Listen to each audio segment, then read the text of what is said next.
करती है। मुझे एक चीज अभी आपकी बातों से पता चली। हाँ हाँ गुजर बकरवाल ट्राइबल्स जो थे, इन्होंने एक बिल लाया था। हाँ हाँ।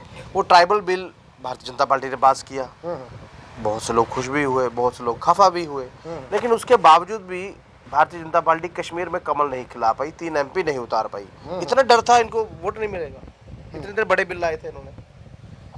देखिए सवाल ये है, जो बीजेपी का मामला है, जो कश्मीर का मामला है, आप कभी समय फिक्स करो उस मामले पर, मैं पूरी बात आपसे करूंगा, आप समझ गए। नमस्कार, आप जुड़ चुके हैं वैली एक्सप्रेस न्यूज़ के साथ। मुकद्दम अयूब गुजर मेरे साथ जुड़ेंगे, जो लगातार, मैं आपको बता दूं कि कम्युनिटी के लिए हमेशा आगे रहते हैं। और सबसे बड़ी बात है, जम्मू कश्मीर में सबसे ज़्यादा जो शोर-गुल इस वक्त चल रहा है वो है स्टेटहुड और कहीं ना कहीं इलेक्शंस। सभी पॉलिटिकल दल आज प्रदर्शन भी करते हुए नज़र आए। उन्होंने ये भी कहा कि हमें स्टेटहुड और इलेक्शन जो है वो चाहिए। स्टेट थी क्या, किस तरह से जो स्टेट थी, जो पूर्ण राज्य था, वो महाराजा हरि सिंह ने दिल्ली के साथ मर्ज किया था, आखिरकार उसमें क्या क्या था।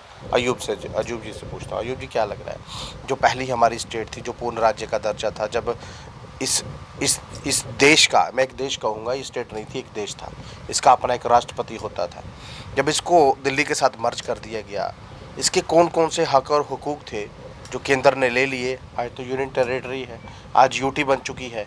क्या लग रहा है, वो स्टेट बेहतर थी कि आज की यूटी बेहतर है? देखिए, पहले तो मैं आपका शुक्रिया अदा करूंगा, बड़ा इम्पोर्टेंट क्वेश्चन आपने मुझसे पूछा है। तो मैं मुकद्दमज़ादा होने के नाते पब्लिक के इस मामले पे मुझे भरपूर तरीके से बात करनी चाहिए, क्योंकि हम एक सूफी स्टाइल के लोग हैं। जहाँ तक यूनियन टेरिटरी का सवाल है, स्टेट का सवाल है, ये एक बहुत बड़ा मामला है। और स्टेटहुड जो आज सभी सियासी दल जम्मू कश्मीर में स्टेटहुड के लिए परेशान हैं, हर सियासी जमात स्टेटहुड मांगना चाहती है, हर पॉलिटिकल लीडर हमारे जम्मू कश्मीर में स्टेटहुड मांगना चाहता है। पर मैं आपको इस चीज़ से भरपूर तरीके से वाकिफ़ करा दूंगा। यहाँ पर जम्मू कश्मीर में जब सेंटर गवर्नमेंट में भाजपा की सरकार आई 2014 के बाद, उन्होंने जब यहाँ देखा भाई स्टेटहुड जो जम्मू कश्मीर जो यहाँ एक अच्छी स्टेट है, यहाँ के जो ज़मीनी सतह के पब्लिक के जो मामले थे, जब उनको चेकअप किया गया,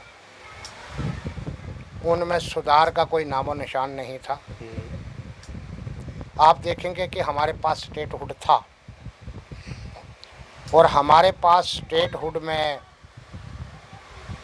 हमारी असेंबलियों को ये पावर थी अपना कानून बनाना, अपनी पब्लिक के मफाद के लिए काम करना और हर गैर आइनी चीज़ को ख़त्म करके अपनी पावर के द्वारा जनता को भरपूर सर्विस देना। जो नुमाइंदे चुनकर जाते थे जी, उनके पास कुछ पावर होती थी। ये सारी पावर उस समय सेंट्रल गवर्नमेंट ऑफ इंडिया ने वापस ले ली। जब देखा गया यहाँ पर 70 सालों में, आपने भी, आपको भी मीडिया में बड़ा समय हो गया है, मैं तकरीबन 20 साल से आपको देख रहा हूँ। आप मान लीजिए कोई BPL समुदाय का कोई फैमिली है जिसको गवर्नमेंट अपने ऊपर उठाने के लिए बहुत सी स्कीमों के द्वारा लाभ देती है, जिसके लिए कायदा कानून तय हुए पड़े होते हैं। चाहे उसको घर बसाने के लिए IAY के द्वारा एक केस, छोटा सा एक 2 लाख रुपए की सपोर्ट देनी हो, यहाँ पर उस BPL समुदाय के फैमिली को तब तक वो 1-2 लाख की सपोर्ट नहीं मिलती थी जब तक डिपार्टमेंट वालों को 50% कमीशन ना चली जाए। और ज़्यादातर बीपीएल के जितने जो केसेस होते थे उन लोगों को दे दिए जाते थे जो उसमें फाल ही नहीं करते। आपने यहाँ पर ये भी देखा, जितनी भी स्टेट लैंड थी हमारे स्टेटहुड के दायरे में, जहाँ हमारी असेंबलियाँ बैठी हुई थी, वहाँ पर बड़े बड़े ब्यूरोक्रेट, मिनिस्टर और सरमाएदार लोगों ने 100 रुपये कनाल उन ज़मीनों को लूट लिया था। पर जो किसान 100 साल से बैठा है, जो देहाती, जो शहरी 50 साल से 100 साल से बैठा है रिकॉर्डिकली, जिसका अधिकार था उसे उस दायरे में लाना था, उसको किसी ने पूछा ही नहीं। आप समझ गए। मैं बात करूंगा एजुकेशन की। एजुकेशन में जो गवर्नमेंट जो स्कूल हैं उनकी भी खस्ता हालत, मैं क्या बयान करूं। अगर मैं बयान करूं तो रिकॉर्डिकली मुझे लगता है समय में होना चाहिए। मेडिकल का भी यही हाल था। आप देखेंगे किस तहसील के अंदर, किसी गांव के अंदर अगर कोई नागरिक मर जाता है, कानून कहता है आपने टाइमली, सरकार कहती है आपने टाइमली उसके बच्चों के नाम पर उसकी प्रॉपर्टी की म्यूटेशन करनी है। 5-5 साल, 10-10 साल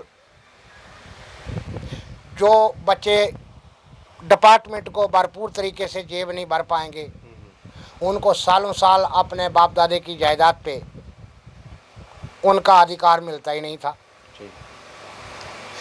आपने ये भी देखा, डीसी हो, डिवकम हो, एफसी हो, कोई भी अदालत हो, आपकी जायदाद, मेरी ये जायदाद रातों रात इंतकाल बना के किसी के नाम पे आपको 10 साल के बाद पता चलेगा। आप समझ गए। जब देखा गया कि ये स्टेटहुड जो है, असेंबलियां जो इनके पास पावर है, वो भरपूर तरीके से इसका लाभ यहाँ की जनता को नहीं दे रहे, जिस वजह से जनता जो है अपने आप को एक खोया खोया महसूस कर रही है। यहाँ खोया खोया लोग महसूस कर रहे थे। मैं अपनी बात करूंगा। जिला राजौरी में 80 साल एक महिला जो थी, जिसका नाम सैयद बेगम था, आपने 154 साल वालिद की वफात 1979 में होने के बाद अपनी हयात ज़िंदगी में उसने 40 साल अदालत में केस लड़ा है कि मेरे वालिद की प्रॉपर्टी मुझे मिलनी चाहिए। लेकर डिप्टी कमिश्नर से सुप्रीम कोर्ट ऑफ इंडिया तक उसने केस लड़ा हुआ है और 2012 में इस दुनिया फानी से वो कूच कर गई। दिसंबर 2012 में अदालत के फैसले भी उसके हक में हैं। पर जब वो दिसंबर 2012 में इस दुनिया से कूच कर गई, उसे अपने बाप की प्रॉपर्टी पे जो राइट मिलने थे, अधिकार जो मिलने थे, कोई इंतजामिया, कोई गवर्नमेंट दे नहीं पाई। आज तक भी उसके बच्चों को उसकी बाप के जायदाद के जो अधिकार हैं वो नहीं मिले। जो जाली रिकॉर्ड बना रखे थे, वो जाली रिकॉर्ड आज भी मेंटेन है। मैं जस्ट मिनट, मेरी आप पहले बात पूरी हो लेनी। यहाँ की जो कॉन्स्टिट्यूशन असेंबलियाँ थी, वो अपनी पावर के बलबूते पर सिर्फ अपने घर भरने का काम करती थी। चाहे कोई भी चीफ मिनिस्टर हो, चाहे कोई भी मिनिस्टर हो, कोई भी रेवेन्यू मिनिस्टर हो। देखिए, यहाँ की कॉन्स्टिट्यूशनल असेंबलियों ने पब्लिक के रोजमर्रा के कामकाज को चेक करके, कमी पेशी को देखकर जो दुरुस्त करना था वो कर नहीं पाए। यहाँ स्टेट के इतने हालात ऐसे थे, यहाँ टेररिज्म आसमान छू रहा था। कश्मीर से जो कश्मीरी लोग माइग्रेंट हुए, चाहे वो कश्मीरी पंडित हों, हिंदू हों, मुसलमान हों, और आए दिन हाहाकार मचा हुआ था। जम्मू कश्मीर एक मातम का अड्डा बना हुआ था। कभी सियासी दल पाकिस्तान से बात करने की मांग करते थे, कभी कुछ करते थे, पर अपनी असेंबली में अपनी पावर के बलबूते पे भरपूर तरीके से कोई बेनिफिट, कोई फैसला करके निपटारा करने के लिए, इन सारी चीज़ों को कंट्रोल करने के लिए काम नहीं करते थे। इन सारी चीज़ों को मद्देनज़र रखकर सेंट्रल गवर्नमेंट ऑफ इंडिया ने यह पावर इनसे वापस कर ली और यूनियन टेरेटरी बना दी। यूटी देखिए आज यूटी है, यूनियन टेरेटरी है, आज इसके पास यहाँ पावर नहीं है, पावर सेंटर के पास है। नहीं अयूब साहब, मैं आपको रोकूंगा, माफ़ कीजिएगा सर। देखिए, यूनियन टेरिटरी बनाया है, यूटी बनाया है, केंद्र के पास पावर्स है, हम मान रहे हैं। हाँ। बट पावर देखिए, ये स्टेट ऐसी थी जिसका एक राष्ट्रपति हुआ करता था। हाँ। सही कह रहा हूँ मैं? हाँ। जिसके अपने कानून थे। हाँ। अपने कानून में बिजली, पानी, खनिज जो था वो हमारा अपना था। हमारी जो जनता थी उसको बिजली नाम मात्र उसको किराया देना था। हाँ। आज बिजली का किराया आपको पता है लगभग 1000 से लेके 3000 किराया, और बिजली जो है वो नाम मात्र आ रही। हाँ जी। मैं बड़ा खूब कहा आपने। हमारे साथ, हमारी स्टेट के साथ, जम्मू कश्मीर के साथ सेंट्रल गवर्नमेंट ऑफ इंडिया का ये माहिदा भी हुआ था, जिसमें यह कहा गया था कि जम्मू कश्मीर को बिजली फ्री मिलेगी। पर यहाँ के जो लंबरदार, जो चीफ मिनिस्टर थे, जो असेंबलियाँ थी, जो यहाँ के सियासी दल थे जम्मू कश्मीर के, उन्होंने उस बात को आज दिन तक जनता में भी नहीं कहा, और उसके ऊपर काम करके कोई दिखाना तो दूर की बात है। देखिए, आप एक मीडिया के एक रिपोर्टर हो, जो आपके पास रिपोर्ट होगी वो आप जनता तक, सरकार तक, पब्लिक की आवाज़ पहुंचाओगे। यहाँ के जो लंबरदार थे, जो रहनुमा थे, जो सियासी नुमाइंदे थे, जो सियासी दल थे, उन्होंने इस बात पे गौर करना था। अगर सेंटर ने हमें ये अधिकार दिया, यहाँ की जम्मू कश्मीर की जनता को बिजली फ्री देने का मायदा हमारे साथ तय किया है, तो हम इस पर स्टैंड रखेंगे ताकि यहाँ की जनता को बिजली फ्री मिले। आप समझ गए? यहाँ की असेंबलियों ने सिर्फ अपने, यहाँ के लीडरों ने अपने घर भरने के लिए, अपनी शान और शौकत के लिए, अपने ज़ाती मफाद के लिए असेंबलियों की पावर का गलत इस्तेमाल किया, और उसका नतीजा आज ये है कि आज हम बिजली का बिल जो 200-400 भरना था वो आज हम 4500 भर रहे हैं। ये नतीजा इस वजह से है कि हमारी जो असेंबलियों के, जो हमारे यहाँ सियासी नुमाइंदे आज कहते हैं स्टेट हुड, ये सारी पावरें इनके पास थी, इन्होंने कल कुछ करके दिखाया नहीं, प्रैक्टिकली इन्होंने काम नहीं किया। आज ये भी स्टेट हुड मांग रहे हैं, आज जनता भी परेशान है। नहीं, एक चीज तो है ना, हमें तो डिमोट ही किया गया है ना, 5 अगस्त 2019 के बाद हम तो डिमोट हो गए। हाँ। हम 30 साल इस वक्त पीछे जा चुके हैं। हाँ। मैं अब अपनी एज के हिसाब से अगर बता दूं तो 30 साल पहले इस तरह की कटिंग हुआ करती थी। 10-10 कटें जो थी बिजली की कटिंग होती थी। हम जब पढ़ने बैठते तो हमें केवल कैंडल लगानी पड़ती थी। आज वही हालत आ गई है। बिल 3000, तब 300 आता था, आज 3000 दे रहे हैं, और बिजली नाम मात्र। मैं आपसे इसी बात पे दोबारा एक कोशिश करूंगा। हमारे पास सब कुछ था, हमने उसका ख्याल नहीं रखा, बिल्कुल, जिसका खमियाजा हम आज भुगत रहे हैं। लेकिन मेरा मानना क्या है? मेरा मानना ये है, हमें वो स्टेट हुड चाहिए जिस स्टेट हुड में किसी का कोई अधिकार छीन ना सके, जिस स्टेट हुड में मिलिटेंसी के ऊपर कंट्रोल किया जा सके, जिस स्टेट हुड में किसी की प्रॉपर्टी पे कोई जाली रिकॉर्ड ना बना सके। अरे भाई, एक गांव में 400 इंतकाल जाली है। आज कोई अपील करने गया, कोई कल गया, कोई परसों गया, कोई नरसों गया, अपीलें हो रही हैं, दुनिया झगड़े कर रही है। जो बनाने वाले उनको कोई पूछता ही नहीं है। ठीक है, वो जेबें भर रहे हैं, लड़ाई में और आप कर रहे हैं। ठीक है, आपकी सरकार मेरे लिए और आपके लिए, जनता के लिए बनी है, और जनता के बीच में ये क्या है, अफरा तफरी है। जो गलत काम करने वाले हैं आपने उनको आइडेंटिफाई नहीं किया। अगर आइडेंटिफाई किया, उनके खिलाफ आपने कोई एक्शन नहीं लिया। आपको पावर इसलिए थी, बल्कि आपको पावर इसलिए नहीं थी कि आप अपने एंजॉयमेंट के लिए उस पावर को इस्तेमाल करेंगे। देखिए, मैं अगर आपको मामले गिनती करके दूंगा तो मैं कहता हूं जितने 76 साल में हुकूमत साजों ने हुकूमत की है ना, वो कम है, मामले ज़्यादा हैं, उससे 100 गुना ज़्यादा मामले हैं। सवाल ये है, हम वो चाहते हैं स्टेट हुड, और प्रॉपर स्टेट हुड जिसके अंदर कोई कॉन्स्टिट्यूट असेंबली, कोई सियासी दल उस पावर का गलत इस्तेमाल ना कर सके। कोई गवर्नमेंट ऑफिसर अपनी पावर का गलत इस्तेमाल करके पब्लिक को धोखा ना दे सके, जनता को सेवा मिले। आप समझ गए। आपने देखा होगा, आपके पास कोई मामला है, क्राइम का मसला है, कोई और मसला है, कोई छोटा अफसर काम नहीं कर रहा है, आप अपनी शिकायत लेके बड़े अफसर के पास जाते हो। चाहे आप ऑनरेबल लेफ्टिनेंट गवर्नर के पास भी चले जाओ, वहाँ ऑफिसर बैठे हैं, forward to the chief secretary, forward to the concerned deputy commissioner.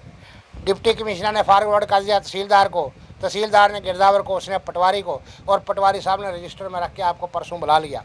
3 दिनों के बाद, 4 दिनों, हफ्ते, 10 दिनों के बाद जब बात होगी, आपकी वो एप्लीकेशन भी आपके पास नहीं है जिस पे फॉरवर्ड लिखा हुआ है। जो निपटारा आपका डीसी ने करना था, जो मामला क्राइम ब्रांच ने निपटाना था, जो मामला आपका किसी अच्छे अधिकारी ने निपटाना था, किसी ने नहीं निपटाया, सारे फॉरवर्ड करते रहे। ये मशीनरी किस लिए है? टू द फॉरवर्ड कर रही है। देखो, जनता के साथ जो मशीनरी से काम लेना है, अगर पावर के द्वारा आप लेंगे नहीं तो फिर आपको पावर किस लिए देनी है? नहीं, अभी एलजी के पास पावर है ना, एलजी जम्मू कश्मीर मनोज सिन्हा के पास पावर है। हाँ, लेकिन आज भी टू द फॉरवर्ड हो रहा है। देखिए, पावर आज उनको मिली है। मैंने वो टाइम भी देखा है, चीफ मिनिस्टर ग्राइवेंसेस सेल होता था। आप मीडिया के द्वारा, मैं चैलेंज करके कहता हूँ चीफ मिनिस्टरों को, उनके ग्राइवेंसेस सेल में कितने मामले, कितने ग्राइवेंस लोगों के जो जेन्युइन थे, जो लिस्ट करके उन्होंने निपटाए हों, मुझे एक भी बताइए ज़रा। हल किए हो? कोई नहीं। लोगों की दरखास्तें आती थी, फॉरवर्ड, कुत्ता भी नहीं पूछता था आगे। मेरे पास बेशुमार पड़ी हैं। लोग इस एतबार से जाते थे, चीफ मिनिस्टर का ग्राइवेंसेस सेल है, ग्राइवेंसेस सेल में उसी को रिपोर्ट मतलब है कि लिस्ट किया जाता था, जो मिनिस्टर का, वहाँ उसके वर्कर का, उसके गवर्नमेंट ऑफिशियल का कोई खास अधिकारी हो तो उसने जेब भरी हो तो सिफारिश से आएगा वो, हाँ जी बुलाओ डीसी को, रिपोर्ट करो जी, हाँ ये क्या मामला हमारे पास आया है। अब जनता के मामले पे तो कोई चीफ मिनिस्टर ग्राइवेंसेस भी, ये रवाज है। यहाँ पर विजिलेंस थी, क्राइम ब्रांच थी, आज एसीबी है और क्राइम ब्रांच है। आप अगर कोई मामला विजिलेंस में ले जाते थे, तो हमने क्राइम ब्रांच को कर दिया है। अगर आप मामला क्राइम ब्रांच में ले जाते थे तो हमने विजिलेंस को दे दिया है। कोई डिसिप्लिनरी तरीके से पब्लिक का काम करने के लिए कोई अथॉरिटी यहाँ भरपूर लाभ देती नहीं थी, मौजूद नहीं थी, करती नहीं थी। और आज भी उसके चलते, उस रिवाज के चलते आज भी यहाँ कंडीशन खराब है। वही हो रहा है ना। अब सेंट्रल गवर्नमेंट ऑफ इंडिया जो है, यूनियन गवर्नमेंट ऑफ इंडिया जो है, आज हम बात रख सकते हैं। आज यहाँ की जनता को एक मौका मिला है। देखिए, यूनियन टेरिटरी बनने का मतलब ये है, पावर आज सेंटर के पास है, यहाँ पावर नहीं है। आपने पावर का गलत इस्तेमाल किया 76 वर्ष, ठीक है। आज सेंट्रल गवर्नमेंट ऑफ इंडिया से पब्लिक डायरेक्ट बात करेगी, हमें क्या चाहिए, हमें कैसा होना चाहिए। नहीं, डायरेक्ट बात हो नहीं ना रही। 1.25 करोड़ की पॉपुलेशन है, हाँ, ठीक है, उनसे उनका हक छीन लिया, गवर्नर साहब को पावर्स दे दी। इनडायरेक्टली जो वोट का हक था, जिस हिसाब से हम वोट डालकर अपना चीफ मिनिस्टर बनाते थे, वो पावर्स भी खींच लिए। जो ऑनरेबल लेफ्टिनेंट गवर्नर साहब हैं, वो जानेंगे आने वाले समय में कि पब्लिक का क्या मानना है। देखिए, अच्छी बात है, ऑनरेबल लेफ्टिनेंट गवर्नर को पावर मिली है। अब गवर्नर साहब के सामने हम बातें रखेंगे, 76 सालों के मामले हम आप सामने रखेंगे।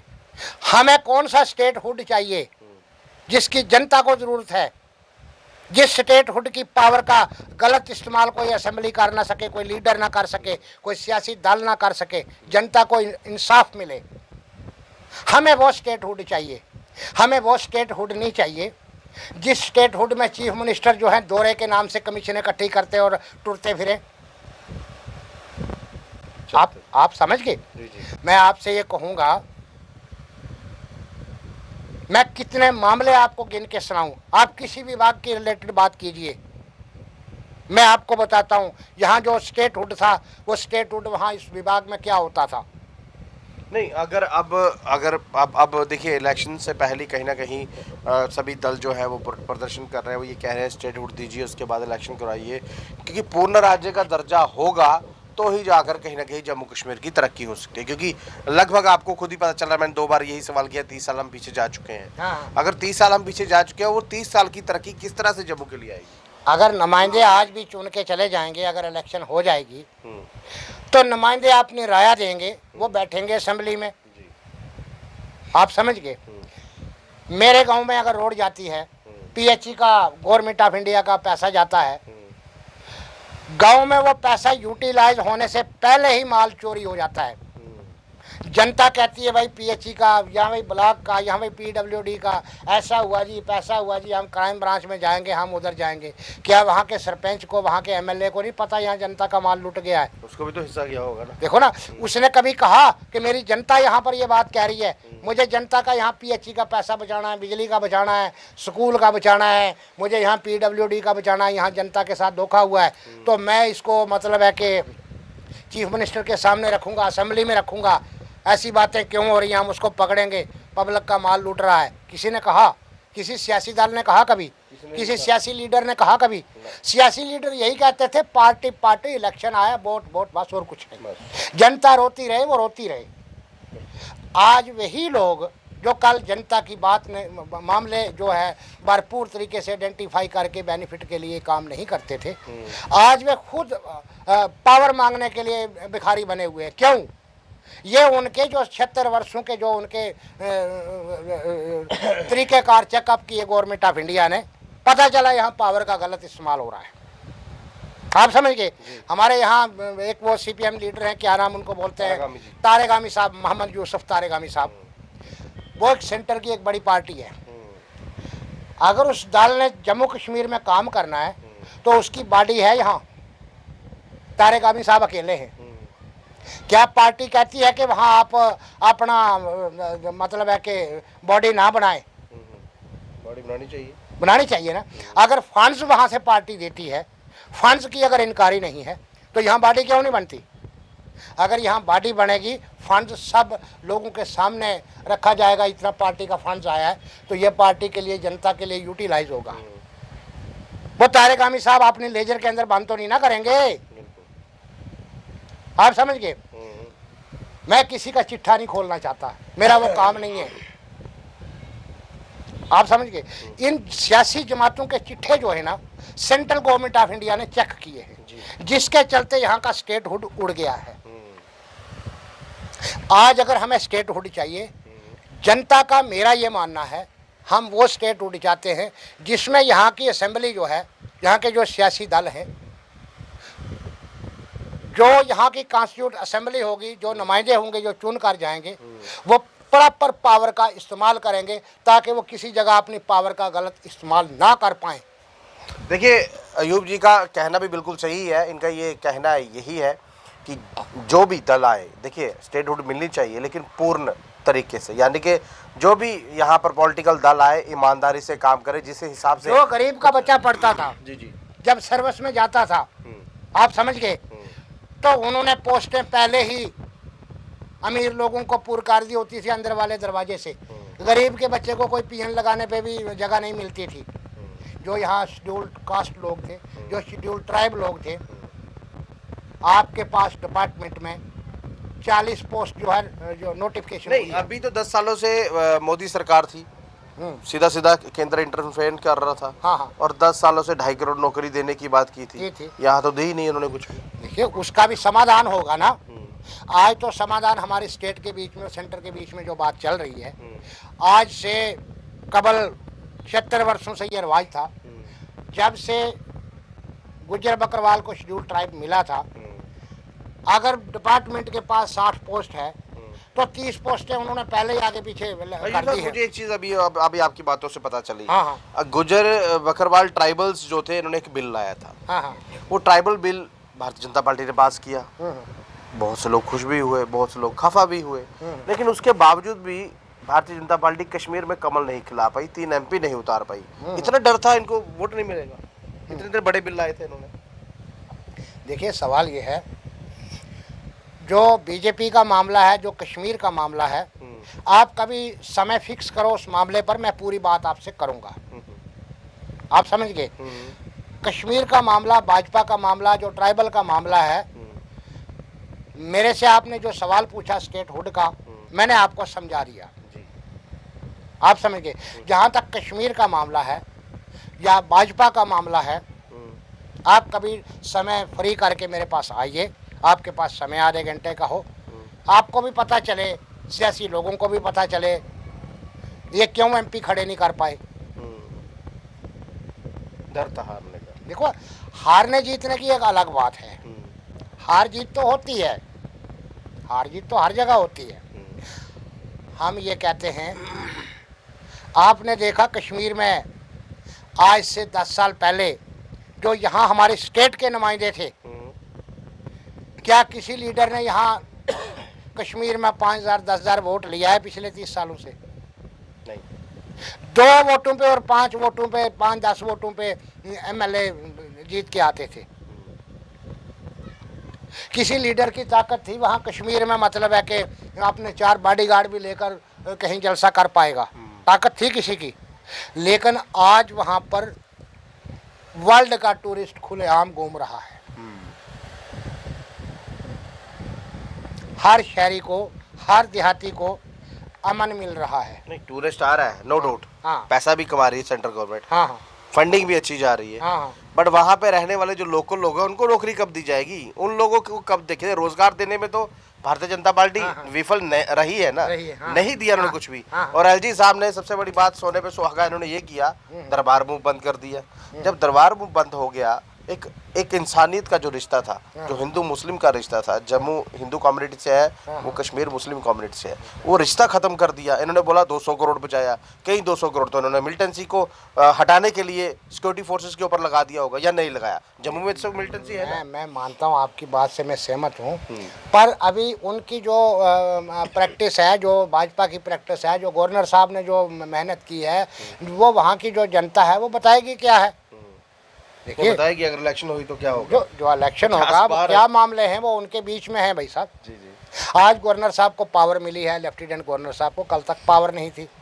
ठीक है, अगर वो तरक्की करेंगे तो लाभ लेंगे, अगर वहाँ भरपूर काम होगा तो उनको लाभ मिलेगा, नहीं करेंगे तो लाभ कहाँ से मिलेगा। बहरहाल अभी बात एलजी मनोज सिन्हा के ऊपर है, अगर काम करेंगे तो भारतीय जनता पार्टी को लाभ मिलेगा। मिलेगा कब? देखिए, एलजी जम्मू कश्मीर जो है उनके पास पावर्स आ चुकी है, दिल्ली यूटी की तरह ये पावर्स है, लेकिन उस पावर्स का इस्तेमाल कब करेंगे? अगर विधानसभा चुनाव हो गए, क्योंकि इलेक्शन कमीशन जो है हफ्ते भर में जम्मू आने वाले हैं, अगर आगे चुनाव हो गए तो क्या भारतीय जनता पार्टी 50 पार कर पाएगी? जो 3 एमपी भी कश्मीर में अपने उतार नहीं पाई है। बहरहाल ये लाइव दृश्य अगर आपको अच्छे लग रहे हो तो अपनी महत्वपूर्ण राय जो है कमेंट बॉक्स में जरूर कीजिएगा।